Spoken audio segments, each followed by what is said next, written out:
ఓట్లు పడతామని చెప్పి మనకు ఇన్ఫర్మేషన్ వచ్చింది. ఈ నేపథ్యంలో మనం ఏం జరుగుతుందో మన బీజేపీ నేత భానుప్రకాష్ అడిగి తెలుసుకుంటాం. సార్ చెప్పండి, ఏం జరుగుతోంది? ఈరోజు దొంగ ఓట్లు, కరెన్సీ నోట్లతో అధికార పార్టీ ఎలాగైనా సరే ఆంధ్రప్రదేశ్లో అధికారంలోకి రావాలని చూస్తోంది. బూత్ నంబర్ 96, 97, 98లో దాదాపు కొన్ని వందల మంది దొంగ ఓట్లు రావడం జరిగింది. మేమే వ్యక్తిగతంగా 10 మందిని పట్టుకోవడం జరిగింది. భారతీయ జనతా పార్టీ, టీడీపీ, జనసేన పట్టుకొని పోలీసు వాళ్ళకి అప్పగించడం జరిగింది. కాబట్టి ఇది పూర్తిగా అధికార పార్టీ అధికార దుర్వినియోగానికి పాల్పడుతోంది. పోలీసులు కూడా ఇక్కడ ఒకరే ఉన్నారు. ఎస్పీ గారికి కంప్లైంట్ చేయడం జరిగింది. కాబట్టి వెంటనే వారి మీద దొంగ ఓట్ల మీద చర్యలు తీసుకొని ఎలక్షన్ కమిషన్ చర్యలు తీసుకుంటాం దొంగ ఓట్ల మీద చెప్పినప్పటికీ ఇక్కడ వరకు పోలీసులు వచ్చి న్యాయం చేయలేకపోతున్నారు. ఎస్పీ గారికి కంప్లైంట్ చేస్తాం. న్యాయం జరగకపోతే ఖచ్చితంగా దొంగ ఓట్లు అరికట్టడానికి భారతీయ జనతా పార్టీ ఎంతవరకైనా తెగిస్తుంది. ప్రశాంతమైన వాతావరణంలో ప్రజాస్వామ్య పద్ధతిలో ఎన్నికలు జరగాలని చెప్పి మేము కోరుకుంటున్నాం. ఇప్పుడు ఏం జరిగింది సార్? తిరుపతిలో దొంగోట్లు మళ్ళీ స్టార్ట్ చేశారు సార్.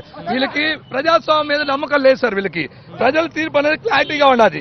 చాలా క్లారిటీతో ఓటర్స్ వచ్చి ఓటింగ్ చేస్తా అంటే దొంగోట్లతో స్టార్ట్ చేశారు సార్. తిరుపతిలో ఈ విధంగా ఫేక్ ఐడీలు క్రియేట్ చేసుకొని స్టార్ట్ చేశారు సార్. మొత్తం పిల్లల్ని దింపారు. ఇక్కడ స్థానిక తిరుపతిలోని జగన్మాత హై స్కూల్ పోలింగ్ స్టేషన్లో ఇక్కడ 95, 96, 97, 98 బూత్లో ఇక్కడ దొంగోట్లు స్టార్ట్ చేశారు. వైసీపీకి చెందిన నాయకులే వీళ్ళు ప్రోత్సహించి లోపల పంపించి ఓటింగ్ దగ్గరుండి మరి ఈ దొంగోట్లు ప్రోత్సహించి లోపల పంపిస్తారు. దయ ఉంచి మేము అధికారులు, పోలీసు అధికారులు, ఎస్పీ గారిని, ఆర్ఓ గారిని ఒకటే రిక్వెస్ట్ చేస్తున్నాం. దయ ఉంచి వీళ్ళంతా అడ్డుకోవాలి. ఇక్కడుండే ఈ దొంగోట్లంతా కూడా వీళ్ళందరూ కూడా ఎక్కడికక్కడికి ఫోర్స్ పెంచి వీళ్ళంతా అడ్డుకోకపోతే ప్రజాస్వామ్యం కూలీ చేసినట్టు అవుతుందని కూడా తెలియజేస్తున్నాం సార్. ఏఎస్డి లిస్ట్ ఒకటి తయారు చేశారు. దొంగ ఓటర్లు కానీ షిఫ్టెడ్ కానీ ఉన్నారని చెప్పినటువంటి పరిస్థితి నిన్ననే తయారు చేసుకున్నా, లేకపోతే ఈ రోజు ఉదయం తయారు చేశారు. ఇలాంటి దొంగ కార్డులతో ఎన్నికల్లో గెలవాలని చెప్పి ప్రయత్నం చేస్తున్న అధికార పార్టీ పోలీసులు వీరి మీద గట్టి చర్యలు తీసుకోవాలి. ఖచ్చితంగా దొంగ ఓటును అరికట్టాలి.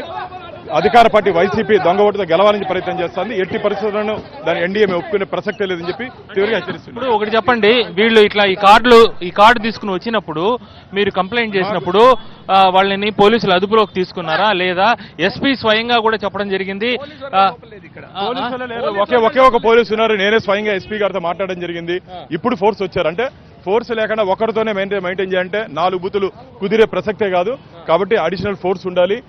అడిషనల్ ఫోర్స్ వచ్చినా దాన్ని ఎక్కడెక్కడ పెట్టాలో అక్కడ పెట్టాల్సిన అవసరం ఉంది. ఇక్కడ లోకల్గా ఉన్నటువంటి కార్పొరేటర్, వైసీపీ కార్పొరేటర్ దగ్గరుండి ఇక్కడ దొంగ ఓట్లు నమోదు చేయిస్తున్నారని చెప్పి ఫిర్యాదు వచ్చింది. కాబట్టి దీని మీద చర్యలు తీసుకోవాలని చెప్పి మేము ఎన్డీఏ తరఫున డిమాండ్ చేస్తున్నాం. వెంటనే వాళ్ళ మీద కేసులు పెట్టాలి. దొంగ ఓట్లు వేసాల మీద కేసులు పెట్టాలని చెప్పి డిమాండ్ చేస్తున్నాం. నిన్న ఎస్పీ స్వయంగా కూడా చెప్పడం జరిగింది, చాలా ఫోర్స్ రెడీగా ఉంది, ఎవరైనా దొంగ ఓటు వేసేదానికి వస్తే ఖచ్చితంగా అరెస్ట్ చేస్తాము అని కూడా చెప్పడం జరిగింది. కానీ అరెస్ట్ మీరు పట్టించినా కూడా వాళ్ళు ఎవరైతే ఉన్నారో వాళ్ళు ఇప్పుడు పోలీసులు అదుపులో ఉన్నారో వదిలేశారా? ఏం జరిగింది? ఇప్పుడు పోలీసులు అదుపులో ఉన్నారు. కంప్లైంట్ ఇవ్వమన్నారు. అది మంచి స్టెప్. గత ఎన్నికలతో పోలిస్తే గతంలో అయితే పంపించేసేవాళ్ళు, ఇప్పుడు పోలీసులు డీటైన్ చేసి పెట్టుకున్నారు. కాబట్టి మేము కంప్లైంట్ ఇస్తున్నాము. దొంగ ఓట్లని ఇక్కడ ఎట్టి పరిస్థితుల్లోనూ పూర్తిగా అరికట్టేంత వరకు మేము ఇక్కడే ఉంటాము. 20-30 ఏళ్ళు ఉంది వయసు బిడ్డకి.